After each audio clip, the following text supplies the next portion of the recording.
Vamos a hablar en esta grabación sobre la democracia de partidos y el estado de partidos, términos que con frecuencia, yo creo que creciente, suscitan unas críticas más o menos desaforadas. Ocurre que la mayor parte de esas críticas de principio al llamado estado de partidos y la pretensión misma de considerar los partidos como una perturbación casi para el régimen democrático, proceden de una consideración, a mi juicio, ahistórica, que convierte en dogmas absolutos tesis e ideas surgidas en un contexto temporal y espacial muy preciso.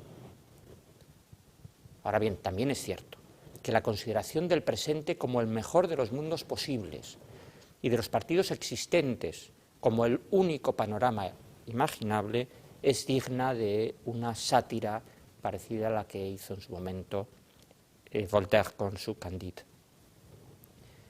Volver la mirada al pasado contribuye a comprender algunos de los prejuicios que en un sentido o en otro nos atenazan aún hoy.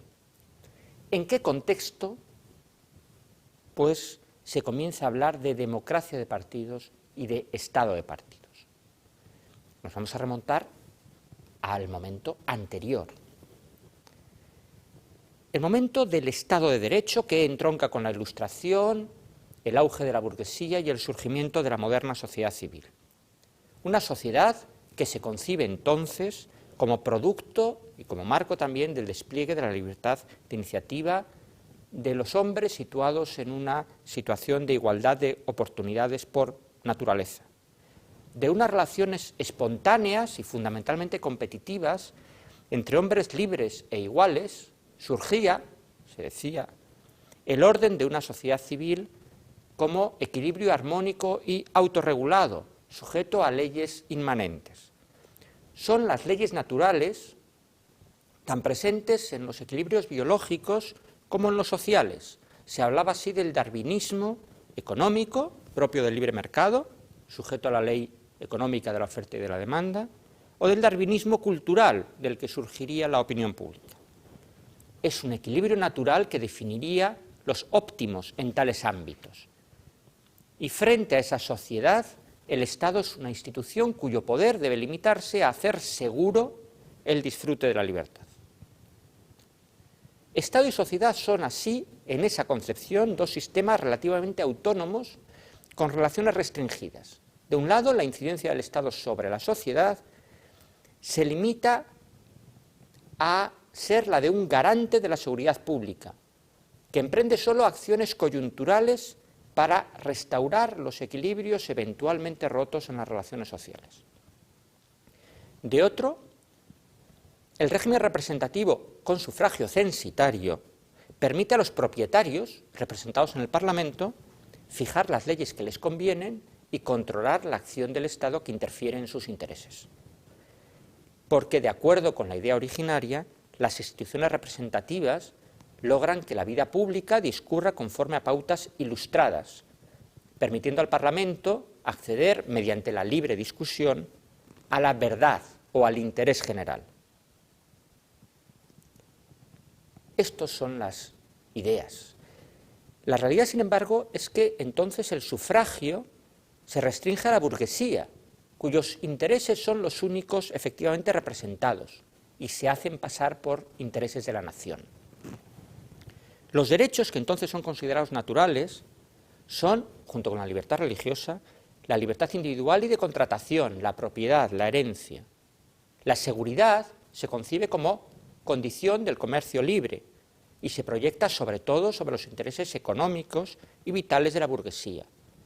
La libertad y la igualdad se realizan plenamente solo en cuanto a condiciones formales del libre mercado. La pretendida no injerencia del Estado en el orden social presupone una previa intervención para consolidar como derechos privados las posiciones de poder económico o ideológico.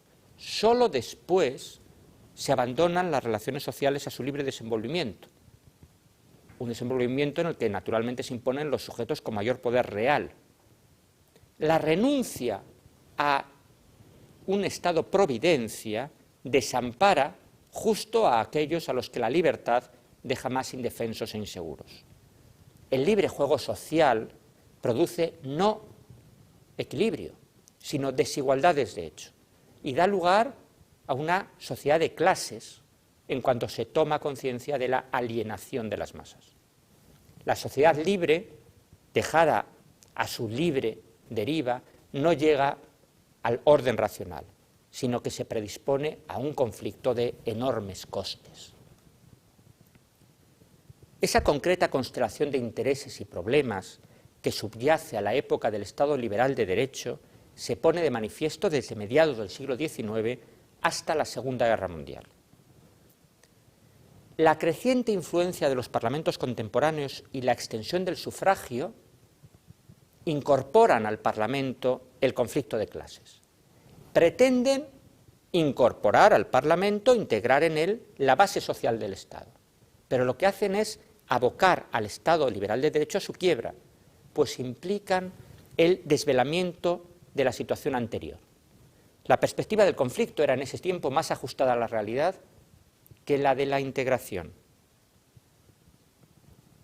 Desde ese momento, los partidos políticos articulan la voluntad nacional en intereses específicos diferenciados, incluso contrapuestos.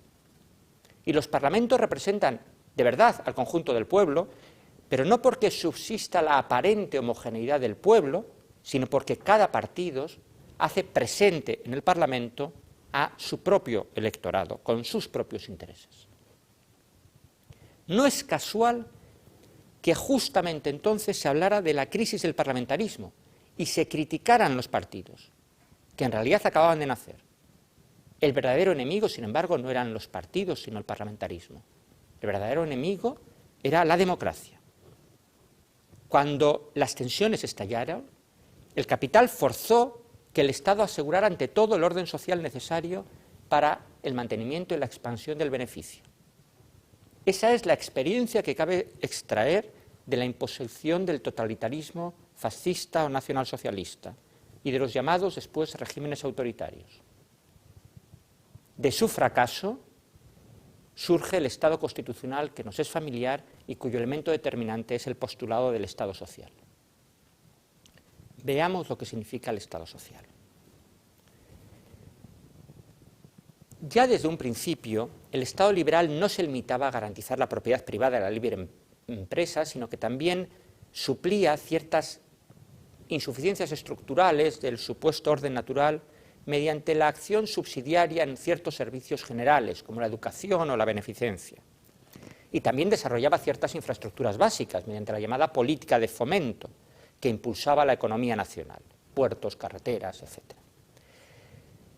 Con el tiempo, el Estado se siente obligado a corregir una serie de desigualdades materiales que se muestran directamente contrarias a la estabilidad del modelo económico, que no son compatibles con el pacífico y seguro desenvolvimiento del orden social, que conducen a la crisis. Por eso el Estado social abandona aquella vieja pretensión de neutralidad del Estado frente al orden social y se encomienda la tarea de asegurar a cada uno un mínimo de condiciones materiales que le permitan el disfrute efectivo de su libertad. Es lo que se conoce como procura existencial, que especialmente se ejerce merced a una política fiscal de ingresos y gastos redistribuidora y a la dotación de unos servicios públicos esenciales que amplíen el llamado espacio efectivo de los ciudadanos, servicios públicos no solo de transportes, sino también de educación, de sanidad, etc. La propiedad y la libre empresa se subordinan a los intereses generales de la economía, que son definidos por los poderes públicos. Esta acción del Estado sobre la sociedad solo es posible si el Estado tiene cierta autonomía frente al orden económico capitalista y si se otorga alguna primacía a la política sobre la economía. Existen dos modelos básicos. Las primeras medidas de política asistencial son propiciadas por el conservador Bismarck en torno a 1880, con una cierta monarquía social en la que la administración atribuye ciertas tareas paternalistas. la vía alternativa es la democracia, esto es, el logro del Estado social a través de la presión de las organizaciones y los partidos de raíz obrera que pactan la integración política a cambio de prestaciones sociales. Ese es el núcleo del Estado social y democrático. Las constituciones de posguerra operan así como un pacto de clases, que de un lado limita la contradicción entre los intereses en conflicto, pero también limita el poder del Parlamento, asegurando la pervivencia de elementos básicos del orden social y económico capitalista. El Estado social tiene, por tanto, un componente ambiguo, como todo compromiso. En medida decisiva, resulta una garantía de supervivencia del capitalismo frente al progreso del principio democrático. Dado que el capitalismo se ha acreditado como difícilmente compatible con un conflicto de clases planteado en términos radicales, en los términos en que se planteó desde finales del XIX, y ante la derrota en guerra de la solución autoritaria, el Estado social supone, digamos, una adaptación del capitalismo a la democracia, una mutación adaptativa del capitalismo. Es en este contexto cuando la democracia se articula verdaderamente como democracia de partidos. Los partidos entonces contribuyen a movilizar a los ciudadanos en torno a intereses más o menos articulados, a reclutar y a seleccionar el personal idóneo para defenderlos. Y naturalmente el Estado democrático, adecuado a una democracia de partidos, ya no es el Estado neutral frente a la sociedad burguesa, representado como en la época del Imperio Alemán por la administración y por el ejército profesionales, sino el Estado que recoge los inputs articulados por los partidos y los convierte en políticas públicas. Aun preservando la neutralidad de la función judicial y de la administración pública, es natural que la dirección de la política y la legislación del Estado estén determinadas por las orientaciones políticas que han obtenido el respaldo mayoritario de los ciudadanos. Nada de esto resulta particularmente problemático durante décadas, salvo para los juristas formados en la tradición del Estado autoritario. Estado y democracia de partidos, por tanto, son connaturales al Estado social de derecho. Ocurre, sin embargo, que el Estado social, con su acción material y también con su acción ideológica, va disminuyendo los antagonismos de clase y permitiendo cierta integración social.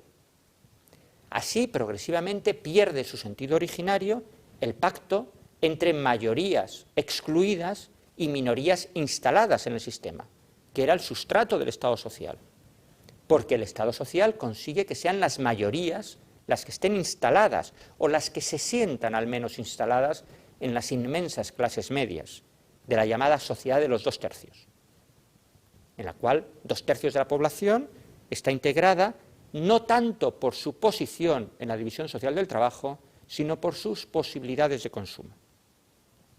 Los partidos coinciden en buscar la adhesión no participativa de las que Galbraith llama las mayorías satisfechas.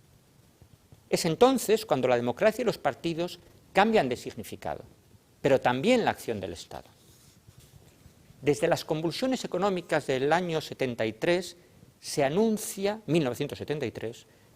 la crisis e incluso el fin del Estado social, y hoy parece que ese recorrido estuviera casi completo.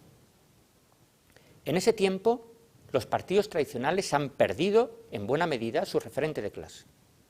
En procesos liderados por Margaret Thatcher y Ronald Reagan, presidentes republicanos de Estados Unidos, Reagan desde 1980 y primer ministro conservadora del Reino Unido, Margaret Thatcher, desde 1981, dos líderes que marcaron una época, se van potenciando nuevas modalidades de organización del trabajo que tienden a quebrar la identidad de clase y a fomentar el individualismo. La nueva fragmentación social ya no se articula a través de las relaciones de producción, sino de elementos secundarios, y apenas se puede articular en programas coherentes. A ello se suman procesos globalizadores que reducen a la impotencia la política nacional, que es el ámbito del proceso democrático. Los partidos existentes, que son organizaciones a fin de cuentas con instinto de supervivencia, ofrecen como sustituto, con éxito desigual, la publicidad y el carisma de su líder. Pero eso convierte la competición política en una lucha más o menos descarnada por la ocupación de los puestos del poder, en una apropiación de los órganos del Estado sin una finalidad u un objetivo propios, en una mera alternancia en la ocupación de los órganos del Estado. Porque la democracia se ha vaciado de contenidos. Y vaciada de contenidos la democracia de partidos también pierde su razón de ser, el Estado de partidos.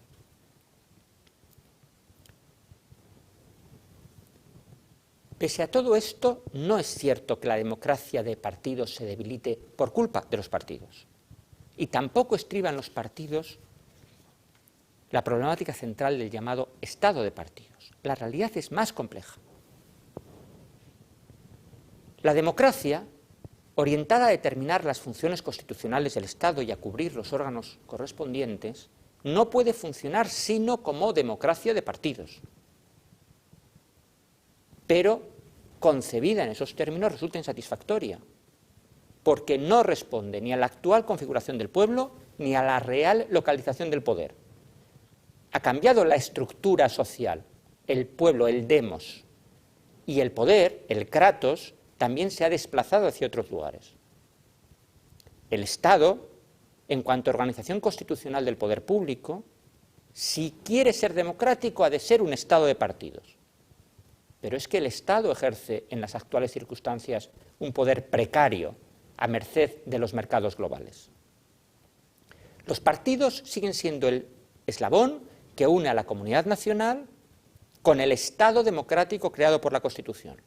Ahora, como instrumentos de comunicación entre una sociedad y un Estado, no pueden sino reflejar las debilidades de ambos. Todo ello ofrece un panorama insatisfactorio, es cierto, pero también contiene elementos que nos resultan familiares. ¿O acaso no hemos vivido ya una época en la que los partidos fueron denigrados como elemento pernicioso para la democracia y para el Estado, justo cuando el capitalismo estaba mostrando dificultades estructurales? También entonces el enemigo no estaba en los partidos, sino en la democracia, y fue necesario reinventar la democracia y volver a plantear el Estado en términos de Estado social. Hoy quizá podamos anticipar que una nueva articulación de las relaciones sociales y de los poderes públicos bajo postulados democráticos tendrá necesariamente que contar con partidos, con otros partidos, porque también tendremos otra sociedad y otro Estado, otro poder público. El reto estribaría acaso en evitar que eso ocurra solo tras una nueva fase intermedia de destrucción absoluta, como supuso la Segunda Guerra Mundial. Muchas gracias.